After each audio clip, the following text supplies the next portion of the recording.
दोस्तों नमस्कार, मैं एस.एस. सिकरवार अपने YouTube चैनल मोटिवेटर सिकरवार में आप सभी का हार्दिक स्वागत और अभिनंदन करता हूं। दोस्तों आज हम आपको बताने वाले हैं कि पैसों में आग कैसे लगाते हैं। हाँ, आपने सही सुना, पैसों में आग कैसे लगाते हैं। आज हम आपको बताने वाले हैं कि हम पैसों में कैसे आग लगाएंगे और आपको दिखाने वाले हैं।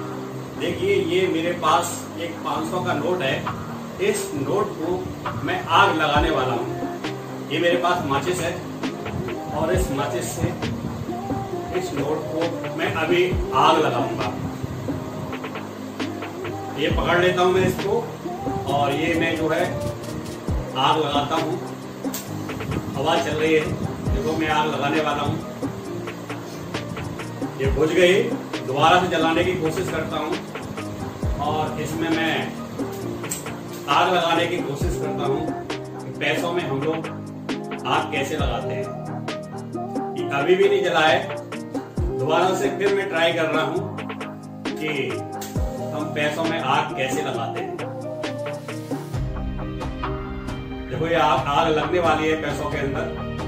ये मैंने लगा दिया है, आग लगने वाली है। ओह, मैं बच गया थोड़ा जलने से।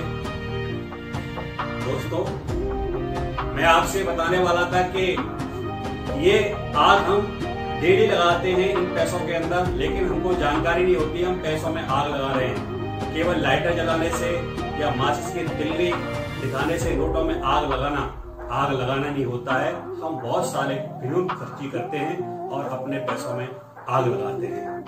आपने देखा होगा कि आज जो हमारा समय आया है, हम इस तरह के दौर से गुजर रहे हैं। उस दौर के अंदर आज हमारा मध्यम वर्गीय परिवार आजकल अपने बनावटी दिखावा करने के लिए रोज डेली अपने पैसों में आग लगाता है। लेकिन आज जो समय चल रहा है उस समय के अनुसार हमें बहुत ही सावधानी से चलने की आवश्यकता है।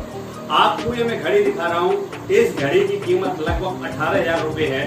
इस घड़ी की कीमत लगभग 10,000 रुपए है और इस घड़ी की कीमत लगभग 250 रुपए है और इस घड़ी की कीमत लगभग 5,000 रुपए है। अब आप इन तीनों घड़ियों को देखो, एक तीनों घड़ी एक जैसा टाइम बताती है। जो टाइम इस घड़ी के अंदर होगा वही इस घड़ी में भी होगा, वही इस घड़ी के अंदर होगा। लेकिन हम अपनी विलासता दिखाने के लिए अपने पैसे को ब्रांड करके ब्रांडों की चीजों में एक्सपेंस कर देते हैं। मैं किसी ब्रांड की बुराई नहीं कर रहा, मैं आपसे ये भी नहीं कहता कि आप महंगी चीजें मत खरीदो, लेकिन आज हमको अपने बनावटी दिखावटी में अपने पैसों को फिजूल खर्चा नहीं करना है। आज हमारे पास 6 जोड़ी 10 जोड़े जूते होते हैं घर के अंदर, अलग अलग ब्रांडों के होते हैं। हमारे एक जूते को पहनने में लगभग 6 से 7 महीने का टाइम आता है, तब हम उसे पहन पाते हैं। लेकिन जैसे कोई नई फैशन आती है तुरंत हम उसे खरीदने के पीछे पड़ जाते हैं और अपने पैसों में आग लगाते हैं, जिसको हम बोलते हैं फिजूल खर्ची। तो हम इन चीजों को ध्यान रखना है।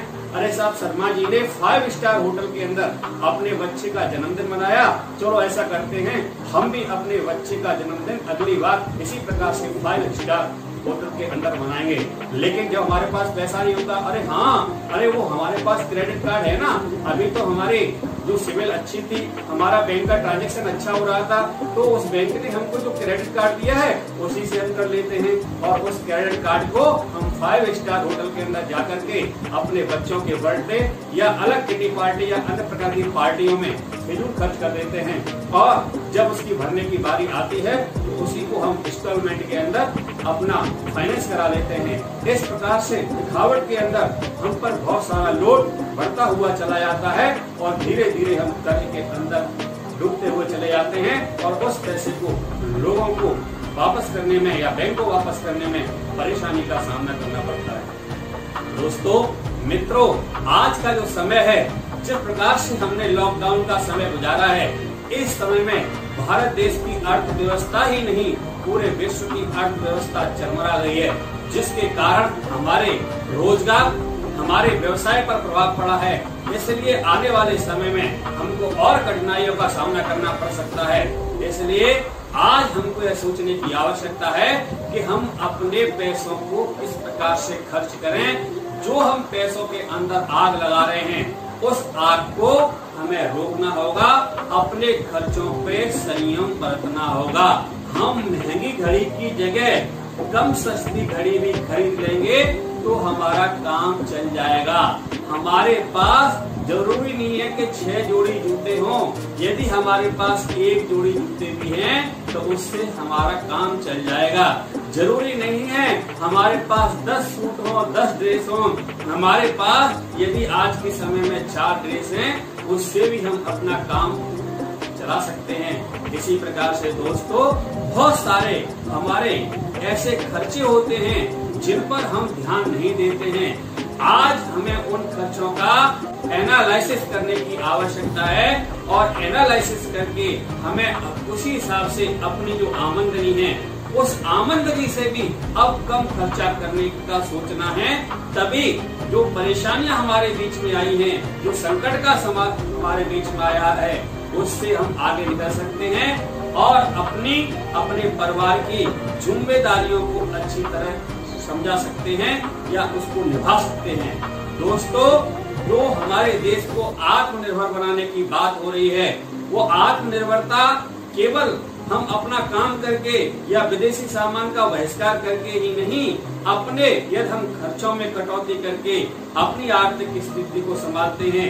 जब हमारी आर्थिक स्थिति संभलेगी तो हमारे समाज की आर्थिक स्थिति संभलेगी और समाज की जब आर्थिक स्थिति संभलेगी तो देश की भी आर्थिक स्थिति मजबूत होगी और हम जहां हम पहले थे वहां से कहीं आगे खड़े हो जाएंगे और इस देश के अंदर हम बहुत बड़ा सहयोग करेंगे। आज हमारा जो मध्यम वर्गीय परिवार है विभिन्न प्रकार की परेशानियों से घिरा हुआ है, उसे अपनी EMI की चिंता है, अपने मकान की, घर की, गाड़ी की जो इंस्टॉलमेंट चल रही हैं उनको भरने की चिंता है।